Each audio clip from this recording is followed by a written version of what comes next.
Well, I won't spend a lot of time on introductions. I'm going to be joined on this panel by Bill Hinman, who's the director of our Office of Corporation Finance, and Mina Buenviaje Tice, the branch chief of strategic communications in our Office of Public Affairs.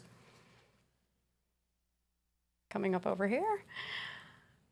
David Bartels, an associate director in the Division of Investment Management's Chief Counsel's Office, and Nasim Nixon, a senior special counsel in the Division of Investment Management. Thank you.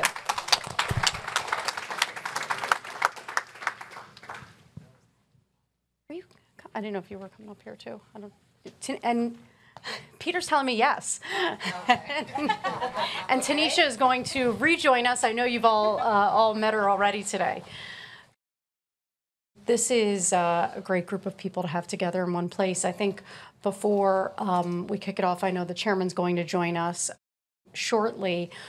If you all don't mind, I'm happy to start myself, or I'm happy to turn it over to anyone on the panel who would like to start and just tell us about their first generation professional story.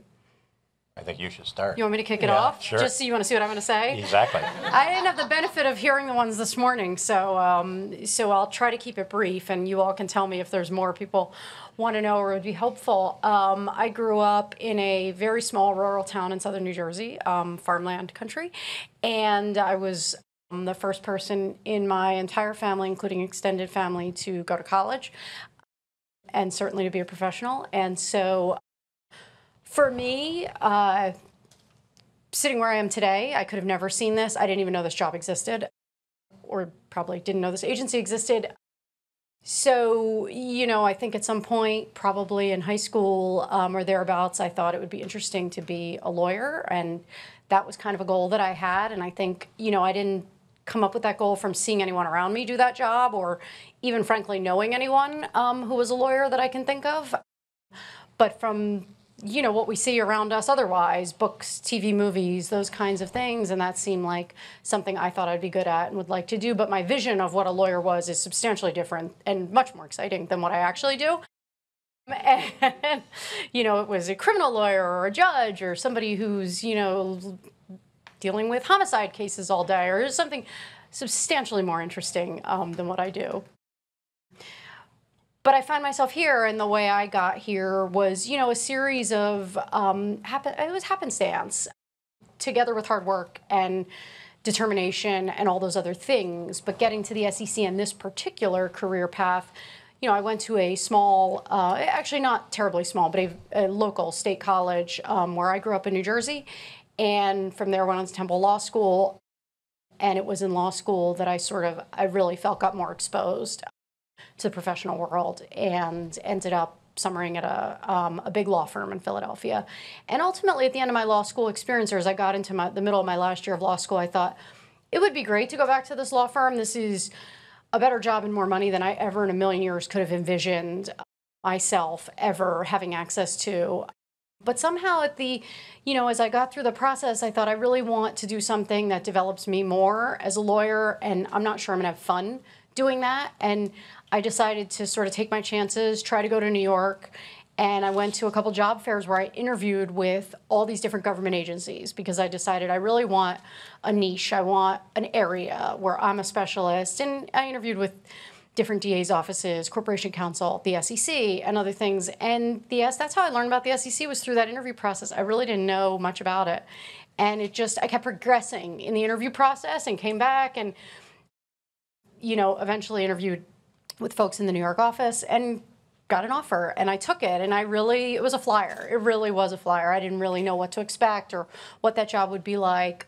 And I absolutely loved it. And I think, you know, taking that chance and interviewing at an agency about which I knew almost nothing, and following up on it and getting more excited about it by the people that I met at the agency made it suddenly something I wanted.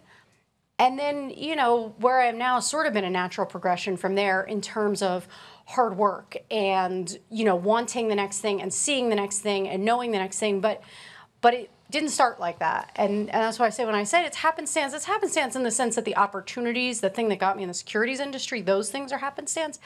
but you get here by hard work, I think, ultimately. I don't know. Is that sort of the kind of detail people have been? Okay. Emma's nodding yes. Bill? That was way longer than what everybody else did. Well, now you have to talk less, so, you know. Perfect. Well, first, let me just say, I think it's terrific that this kind of program is going on. When you and I and the others, and maybe many in the audience, were first-generation professionals, you didn't have the sort of insights that I think this kind of program offers, and the self-awareness of, there can be some things that you have to overcome being a first-generation professional, and that there's a lot of strengths associated with that as well. And I'm sure we're going to talk about them more later, but I think that's a great idea that you've got going here, and thank you for that. My own story is somewhat similar in that it was also a very small town in upstate New York on the St. Lawrence River. You could see Canada from there, and everybody in that town really had a blue-collar job. Because it was on the St. Lawrence, it had great hydropower, and so a lot of foundries went up there, and most folks worked in the foundries and worked shifts. So you got, the vocabulary was double shifts and 4 o'clocks and midnights, and the town kind of revolved around the factory, and did not know any lawyers. I thought I wanted to be a lawyer when I saw Judd for the Defense on TV, and that's probably predating most of you, but this was this very suave guy who was a lawyer in Santa Barbara, California, beautiful area, and that seemed good, and that was 10 years old, and I kind of stuck with it. And then, a lot of what happens, I think, when you're a first-generation professional is your family's impact becomes so relevant. My parents sort of had, my mom ran a motel, my dad was the utility truck driver for Niagara Mohawk, the utility up there, eventually became a milkman and worked in a warehouse. Never had much of a job, but he was a very, very bright man and almost made it all the way through college, but his GI Bill ran out. He had spent some of it to finish off his high school because he quit high school to enlist and then ran out of money. And throughout my own professional development, I've always sort of felt, or I didn't always feel this, I realized this later, that I was probably trying to prove something for my dad, that he could have done this.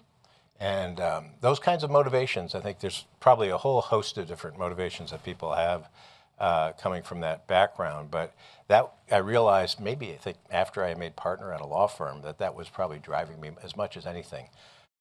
Didn't really have any exposure to what law firm life was going to be like before I summered. And that was interesting. I sort of did it mainly because I was going to have a lot of student loans, and I felt like I needed the money. Unlike you, I didn't feel comfortable enough sort of moving back from that environment. Like I kind of, having seen my parents struggle somewhat financially, financial security was so important. That's actually an interesting point, and I confronted some of that when I ended up taking a government job instead of going to a law firm. I think that was the one time my parents, who were incredibly proud and sort of, no matter what I did, it was sort of the first thing anybody did, so it was very exciting and all that.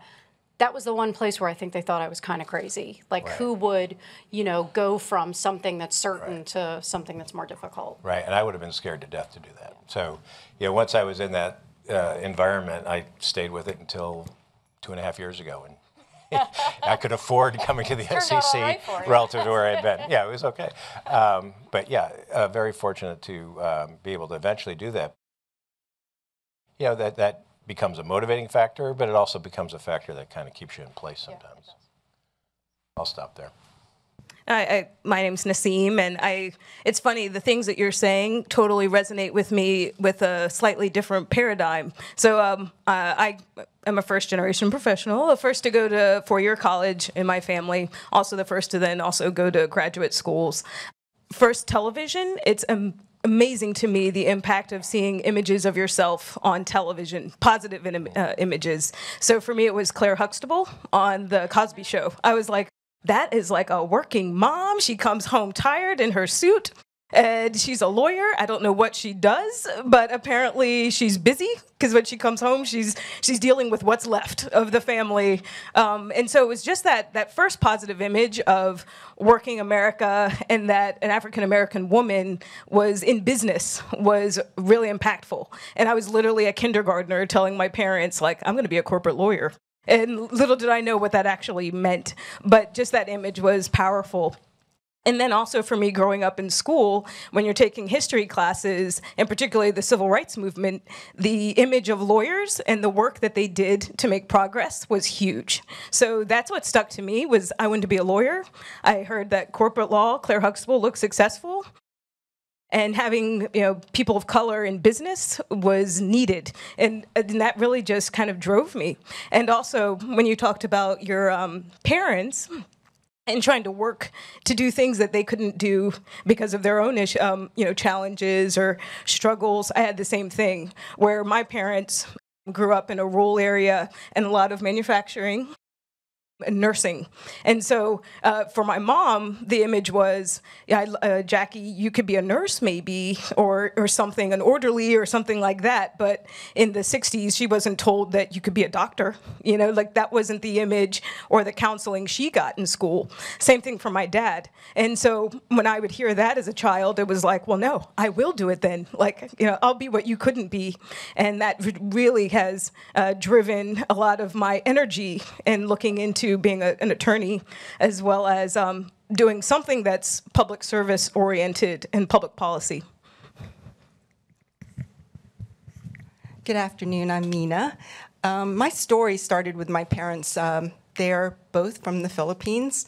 They came here individually. I would like to describe them. They probably wouldn't agree with this, but I think each of them in their ways was the rebel in their family. They didn't actually want to follow in the footsteps of what was determined for them. So they wanted to be able to take advantage of opportunities, I think, that coming to America would mean. And so when they met here, they married, and I was born in Cleveland, Ohio. And I grew up, in the inner city, and we didn't have much. My father ended up joining the Air Force.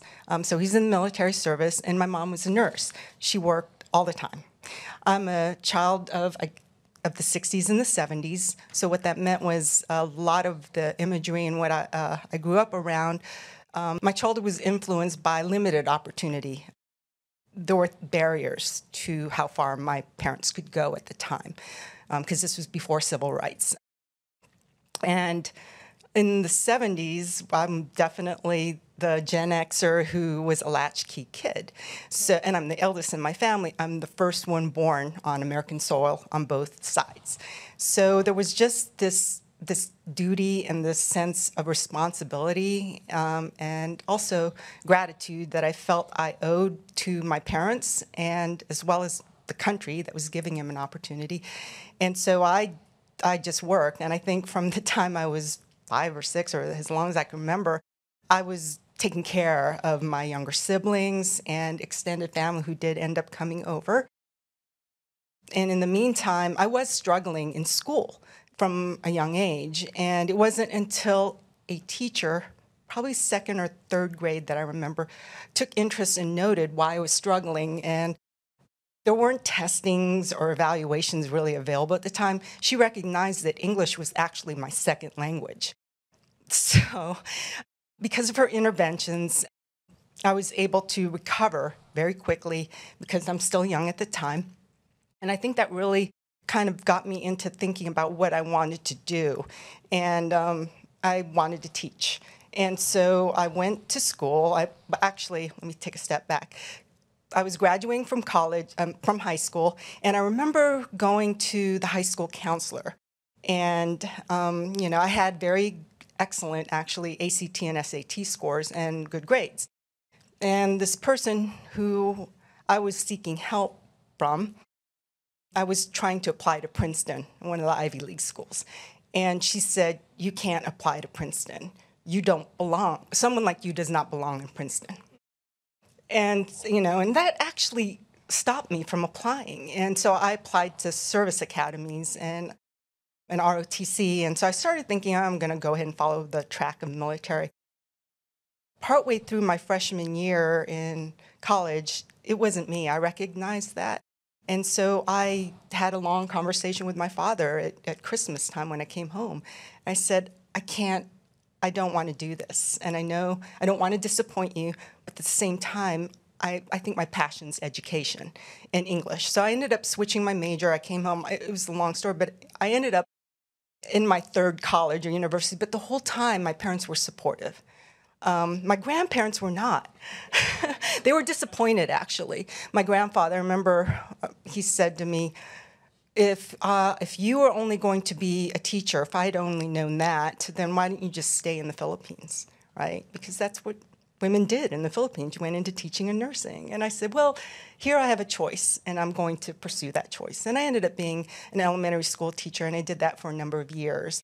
That has never left me. And I didn't know it at the time, but because of caring people and the power of certain mentors and professors and bosses along the way, I've just built sort of this esteem, this belief in myself. And it's still driven by that. I still believe that in my job even today. I never thought I would end up at the SEC, honestly. I mean, I'm not an attorney. I'm not an accountant. I'm a teacher by background, but I'm also a communicator, and I'm very proud that I finished it with a degree in English literature. So take that, counselor. And so here I just want to be someone that I think my children are proud of, and instill in them that whatever you want to pursue, whatever your passion is, there are people who believe in you and believe in yourself, most of all. So I'm very grateful to be here with all of you and along this panel today, so thanks.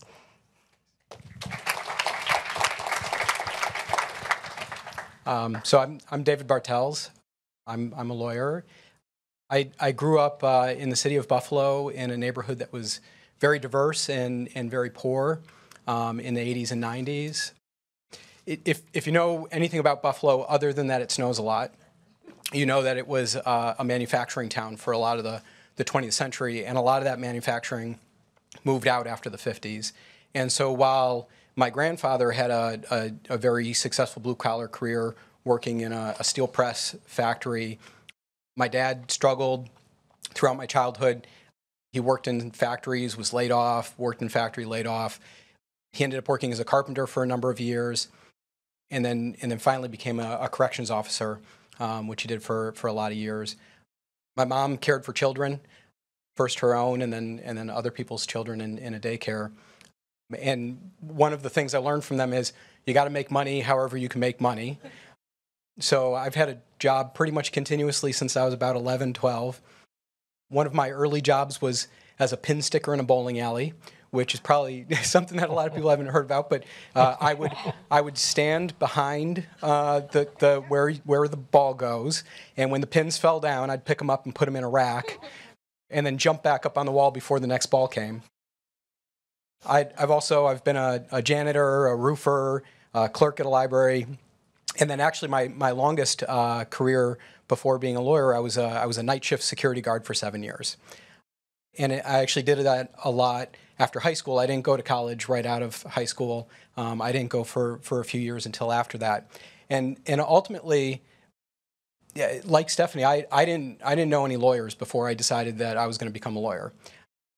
What I knew about lawyers, though, is that people listen to them. And coming from a neighborhood where there was always a feeling of powerlessness and voicelessness, especially in the face of a system that often felt like it didn't pay attention. Becoming a lawyer was a way to feel like I could participate in that, like some people had to listen to me. I don't know that always works. I've been disabused of some of that. My children certainly don't listen to me. I've tried yelling at them, "I'm a lawyer," and they still don't listen. But one thing I noticed, I've heard a couple times on the prior panel and this panel, something that has been a really valuable lesson as I've gone further into my career, which is early on, sometimes there was a feeling of shame for my background or like I didn't belong. And I think one thing I've heard people say that I think is so true and I've come to appreciate is that as a first-generation professional, your background is an asset, not a liability. You bring something to the table that other people don't. And that informs, no matter what you're doing, it informs what you're doing and it informs the value you can add. So. Thanks, David. So with that, let me very briefly introduce our chairman, Jay Clayton, who's going to lead this panel for us. And this is, I know from personal experience, this is an area about which Jay feels quite passionate, and he's been quite instrumental in helping us put this together and connect us with the right people to get this message out and to be as effective as we can be. So without further ado, let me turn it over to you. Oh, okay. Thank you. Thank you very much. Welcome. I've been asked to facilitate a discussion, but those introductions made it clear that you don't need a facilitator. This group does share another thing in common. They're all terrific communicators. So thank you. And well, I shouldn't take credit for this. Tanisha is really the one that has been spearheading this effort across the federal government. Just quickly, how's it going so far? I think everyone can tell today, I just get more emotional with each story. You know this. Stop this, Tanisha, like you're on front. Okay, so I got this. Okay, 4 years ago, honestly, this was just an idea, just a concept. And when I tried to frame it, I had so many missteps with framing it. A lot of lesson learned. You know, initially I started off talking about obstacles and challenges, and I had first-generation professionals say, well, Tanisha, why would I want to identify as that if you're going to talk about deficits? And I said, no, it's not about deficits, but it's about differences. And those different journeys and the value they add to the workplace. So then I had to reframe that around. But why I'm getting emotional is because we're talking about parents. So I'm going to say this real quick and give this mic back to you. If any of you ever heard me speak, and I talk about I was born to a single teen parent. My mom was 17 when she gave birth to me. Raising me in Los Angeles, gang-infested communities, and I didn't help because I was an at-risk youth. That's what they identified me as. So I talked about that FGP continuum. I happen to be on one side of that continuum, you know, who's not only the struggles we talked about here, but then this added dimension. And I tell everybody, I watched my mom work 2 and 3 jobs to take care of me, right? And I felt like I owed it to her, Bill. And I don't think I thought about that until you just said that. Like, this woman struggled to put food in my mouth, to keep clothes on my back, to keep a roof over my head. I can't stay on this path. The problem was I just didn't know how to get off that path. And she didn't know how to help me get off that path and do better. But what she did say is, I need you to go to college because that's a dream deferred for me. So I knew I had to go to college, and at some point I know it was for her. It was because this was a dream deferred for her, and also because I didn't want people to talk about my mom. Because they were gonna say, see, that's what happens when you have a baby young. That's why she turned out that way, right? And so I wanted to make sure that my mom would prove them wrong through me. And so I think I just hadn't thought about that until you said that. So that's another thing we share in common. Long answer for that. No. Thank you. These questions seem very mundane that I have prepared now compared to the stories that we've heard. So if I'm going to actually try to pick up on some of the themes that you guys identified and get rid of these abstract questions, if that's okay. You mean the ones we know the answers to? Yes. Yeah. No. This group can handle that. They're kind of in the same vein, but no. Come on. It's a regular day. So look, you're all talking about motivation. I'm just going to ask. You said get on the track, like help you get on the track. Let me just go down the line and ask. What are some things that either helped you get on the track or that now in your career you try to use to help others who are first-generation professionals and may not have access at home to how to get on the track to help them get on the track? So I'm changing up on you. I'll pause and just say, because I know you do it. I see you do it all the time. What helped you get on the track, and what do you do to help others? I'll go down the line. mean, I think what got me on the track. And you get paid to think on your feet. I do. Thank God. He does this all the time. I mean, I think what got me on the track was sort of twofold. One was I wanted to put myself in a position in life where I was not struggling to make ends meet. I just wanted to do well, and I did not want to have to worry about how I was going to put a roof over my head or, all those things. I also did not want to depend on someone else. I am married and I do have 3 kids, but I did not, and that was something I think that was formed in my mind early on, is that I didn't want to rely on another person, because back then that was the path most of the time. And that was certainly the path that almost everybody I went to school with took, was getting married, raising a family, and not pursuing college or career or any of that. So in the first instance, that was what drove me, I think. But I think through my career, it was a series of people giving me chances. And it was not always people who had backgrounds like me, but I would say very early on, 2 of the people, certainly one of the people who gave me the biggest breaks were people with backgrounds like mine, who came from, at least one person who came from, in a small town with manufacturing jobs where first person in the family go to college, all those things. And I think, those breaks matter. And then I would say over time, your mentors or your champions or whatever they are, the people who keep you on the right path, they come in many forms, and we shouldn't be searching for them. We should just accept them when they come into our lives. We should try to recognize them for what they are.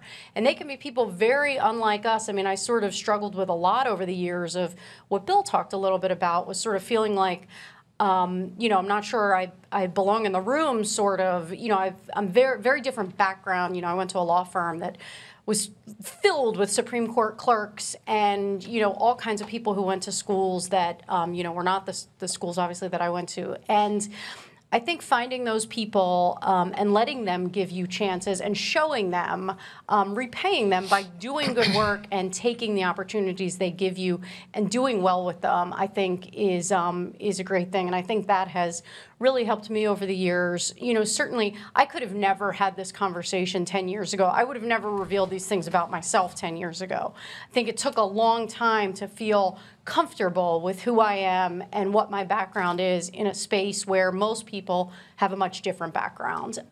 And now I'm proud of that, and I think it's important for all of us to be up here sharing those things. What I do for others, I think, is try to model that, but I also think there are lots of people I've given chances to. When I was at the law firm, I was on the hiring committee and did other things where I really worked hard to find those people who looked like they were working hard, they were going to do a job. Maybe they didn't have the same resume as everybody else.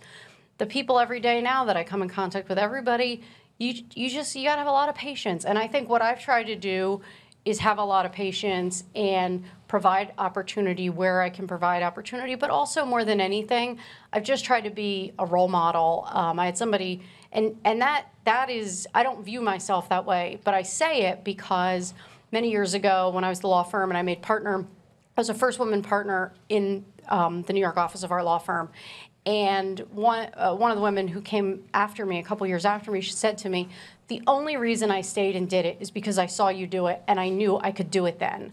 But until you did it, I didn't think anybody could do it."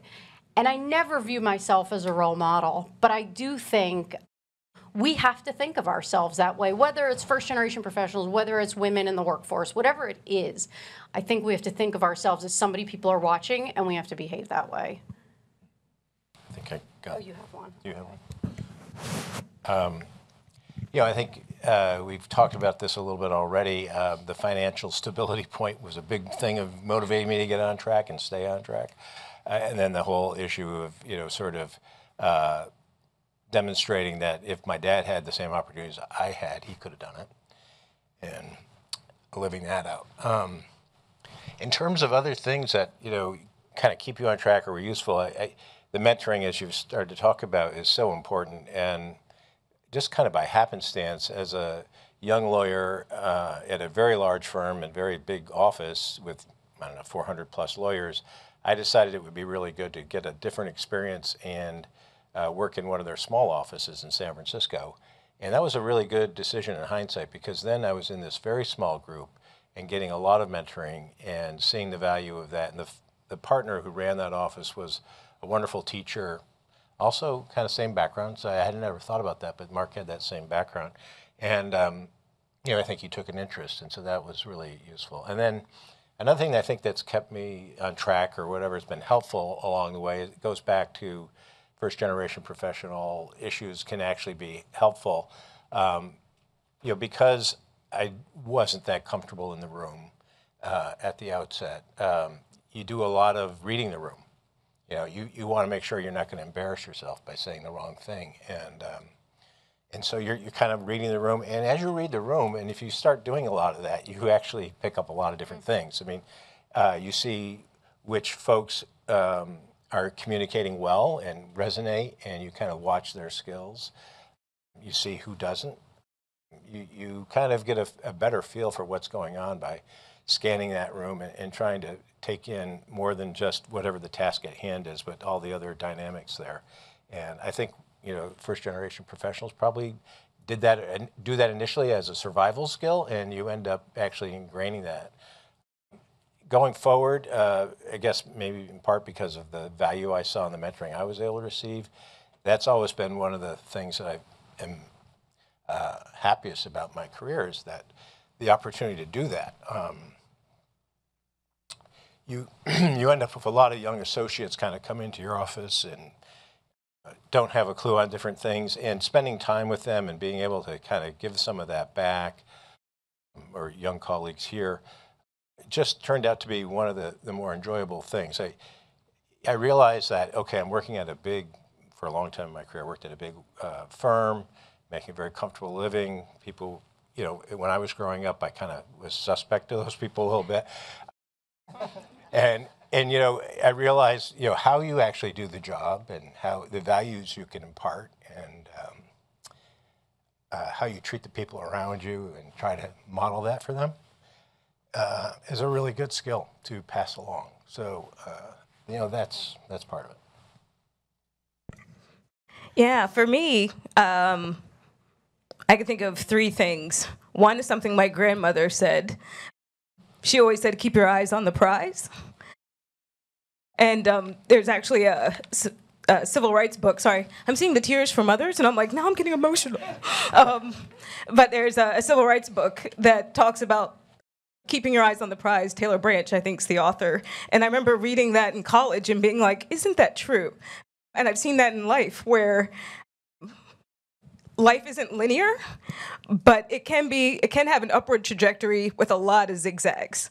And so once I kind of got that into my mind, particularly in college, then I was open to all the different places I could end up. And though it wasn't, Claire Huxtable law firm lawyer yet, it was still on the path.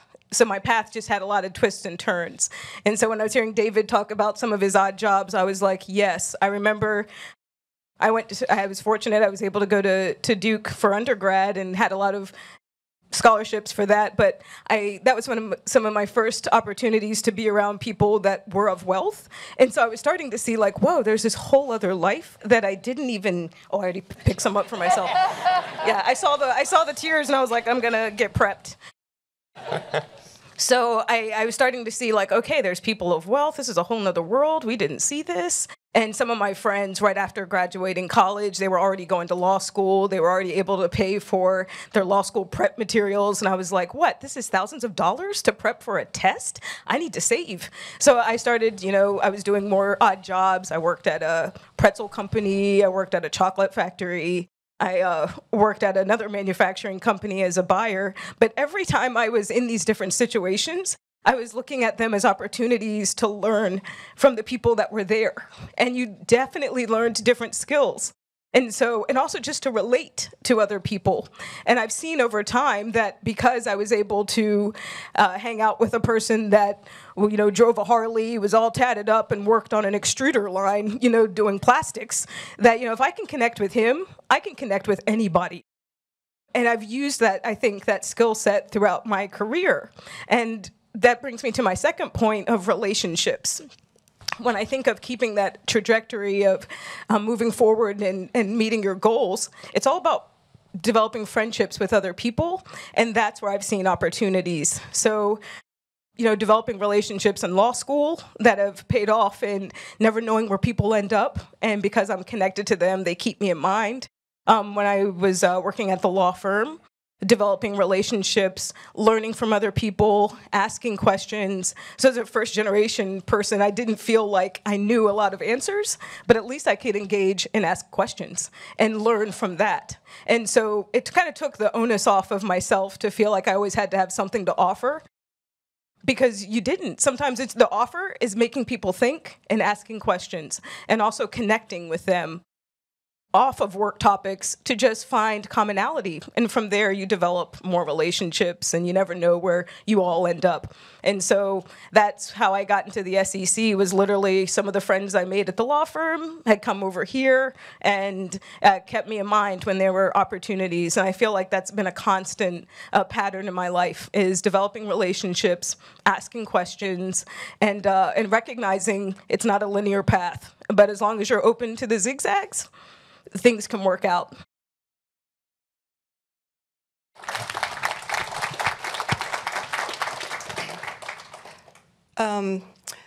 So with my father being in the service, we moved around a lot. And so I actually spent much of my childhood living in all kinds of places, including overseas. And that, that's a whole other story too, being a military brat, as they call it, because I started to develop a sense of not quite belonging wherever I went, but at the same time being able to move and adjust and be resilient, all the same qualities that an FGP might have. And I would go off track for sure, and because I would rebel against things. I was like any typical teenager, and every time we moved, it was as I got older, it got very hard. And I would get back on track, mainly because my parents would set me back straight. But I remember one evening, my mother having a conversation with me about setting an example, and I felt like that was unfair. I said, well, why do I always have to be the one setting an example? Why do I have to be better than everyone else? And she said, because most of the time, you're the only you in that room. People have probably never met someone like you. And, I think what I started to understand a little bit of what that meant, what I represented. And at the same time, I still felt like, well, that's a lot to put on a teenager. But it did remind me that along the way, there are people who will encourage me. I'm going to make mistakes, but I also need to take advantage of opportunities and as a way of giving back, if you will. My grandmother was another one who was a stable force. And one of the biggest reasons why I went into teaching was that I had, along the way, developed an empathy with people wherever we went. I started understanding and picking up on differences and how those are actually strengths. And I listened and I observed what was going on around me and just kind of put that into my head. And when I went into teaching, I found that I had like 24 little ones. Well, they were 10-year-olds that were basically in my hands, right? And I did this for about 8 years. Every one of them is individual. Every one of them has a struggle. Everyone will have a story, but they're still young. There were barriers in many cases to them moving forward in their education. And so it just gave me a sense of purpose around removing those barriers. And so I'm very passionate about people growing and moving up or going to where they need to go. And one of some of you in this room may have remembered this person, and he was a mentor, a big mentor of mine. He would say, oh, I just believe in being a roadblock remover. And that's how I feel too. It's just, so I'm trying to give back by I'm a supervisor, but I actually believe I'm more of a colleague and a mentor. I'm a listening ear, and I want to provide support to the colleagues around me so that way they can continue to be successful in whatever their endeavors are, particularly here at the agency and everywhere else in life.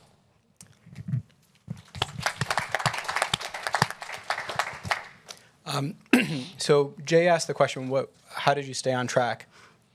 And I would say my challenge for a lot of my life was I didn't know there was a track. I didn't know there was something beyond. I didn't know to aim higher or what would connect me from where I was to where I was going. And I got really lucky because along the way there were 4 or 5 people who at just the right moments saw something, took the time, and revealed a path or helped me along that path. When I started at the law firm, I was very lucky because I had a wonderful mentor at the law firm who stayed with me for years, and he talked with me a lot about how to be a professional, how to contribute in ways that people will value, how to dress as a professional. I mean, he was really thoughtful in helping me develop in a lot of ways. But one thing I'd say is mentoring can take a lot of different forms, and sometimes you're blessed with a mentor who sticks with you for years, but sometimes it's a single conversation. And probably the single thing that changed my track more than anything else was, I mentioned earlier, I was working as a security guard for a long time after high school. And a couple years after that, I thought, well, I've got to do something better than be a security guard. I'm going to become a building engineer. And so I was about a year into vocational courses to become a building engineer. And it had been with this one instructor the whole time. And so about a year in, he said to me one night, can you stay after? And I said, sure. So I stayed after, and he said, what are you doing here? I'm like, well, what do you mean? I'm becoming a building engineer. He's like, no. What are you doing here? This is not the path for you. And that really struck me.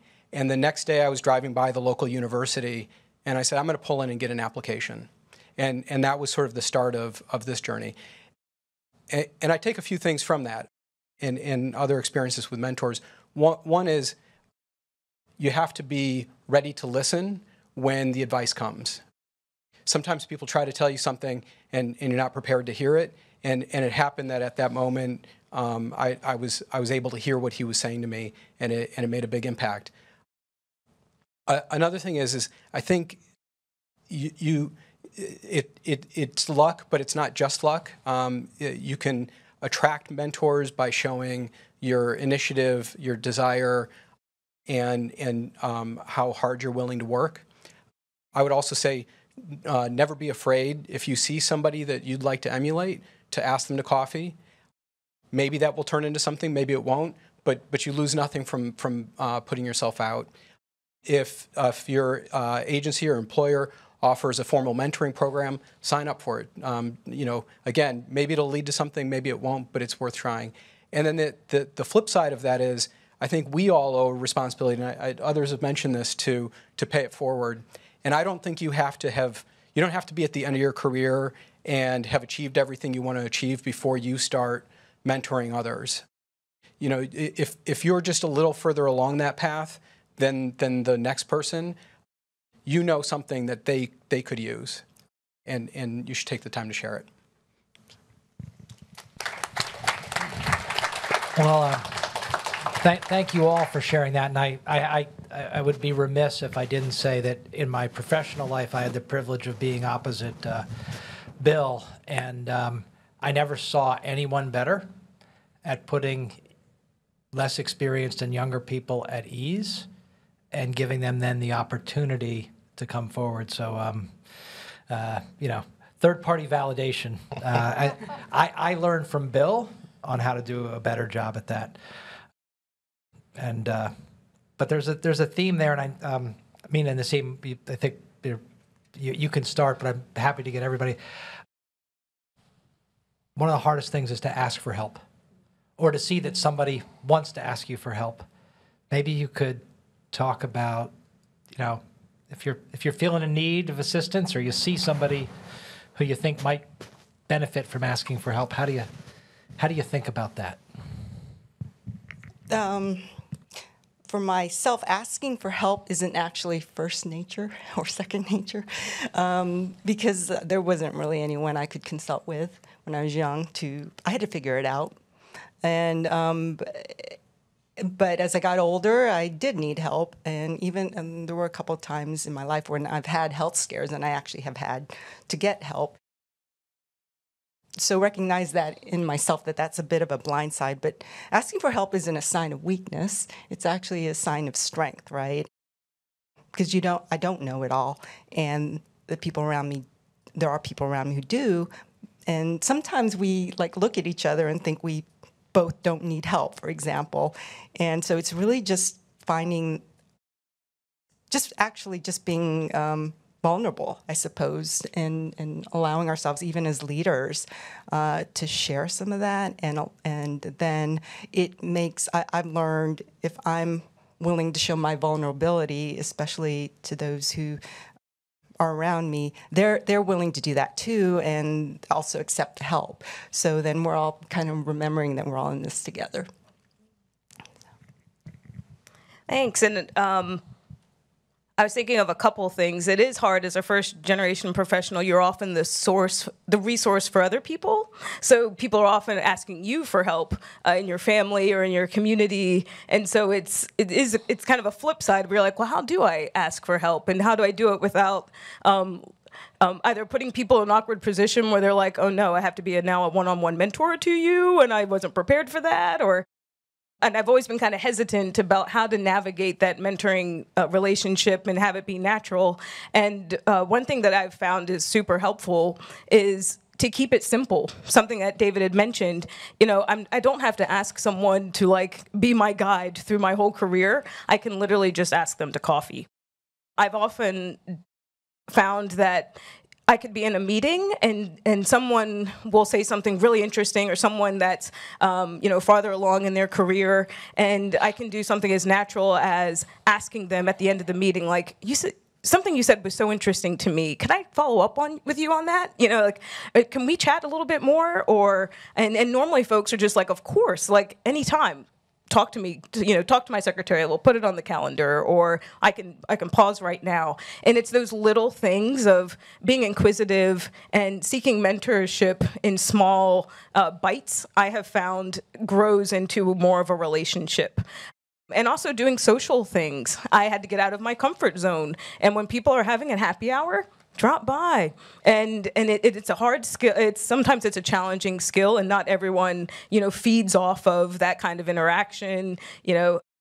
Not everyone's an extrovert, but I have found that as I developed that skill, it has helped me to be able to enter a room and start conversations. And it's a practice, and it gets easier. And once you realize that everyone else feels slightly uncomfortable, it's like, oh, we're all in the same boat. This is an awkward situation when it's new people meeting new people. Let's own it, and let's throw ourselves out there.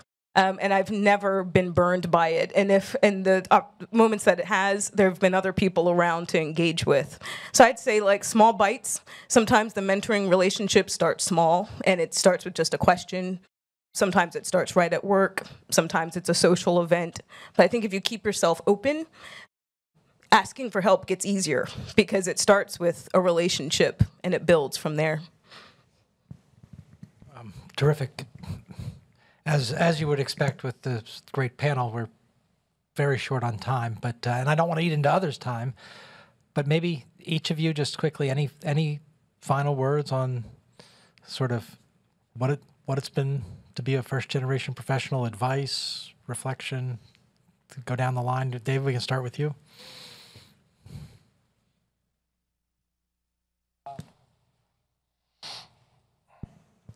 I guess the thing that I didn't realize until really late is that I could have a plan.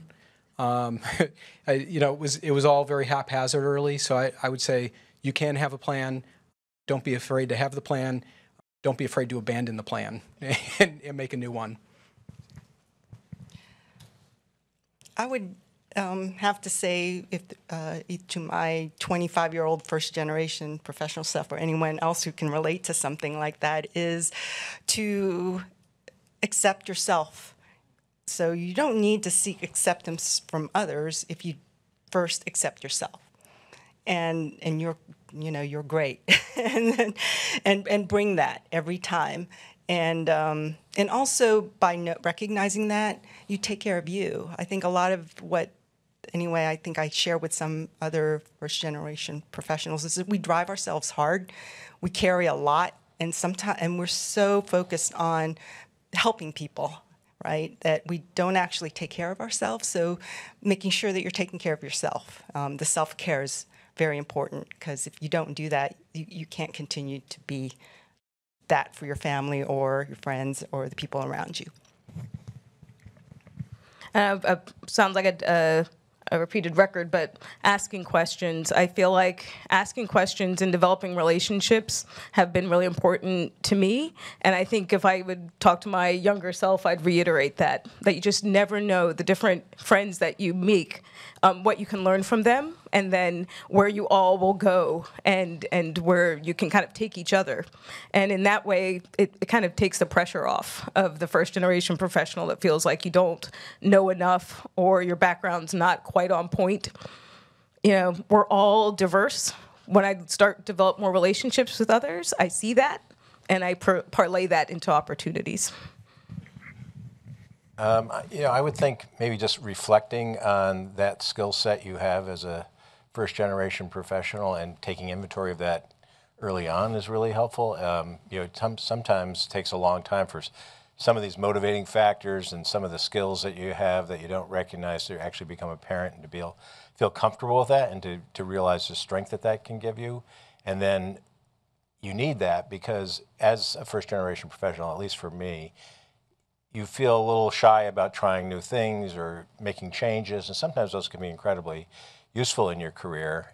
And yet, if you don't have the comfort level in yourself to do that, it makes it harder to do. But if you kind of start to integrate some of this, I think you would have that.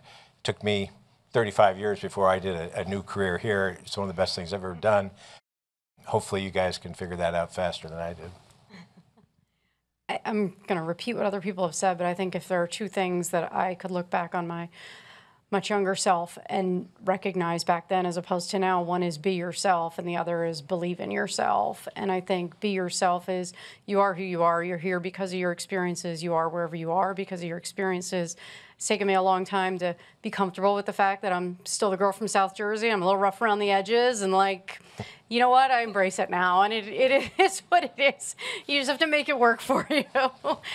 And I think believe in yourself because, I mean, I got here, and I had no business being here from where I started. And when I look back at that and say, like, I couldn't have imagined this, that's you can't imagine what you can do. You just got to do it, and you don't need to think to the end and worry about the end game. You just have to get through every day and, accomplish the things you want to accomplish day by day by day, but don't put anything out of your reach.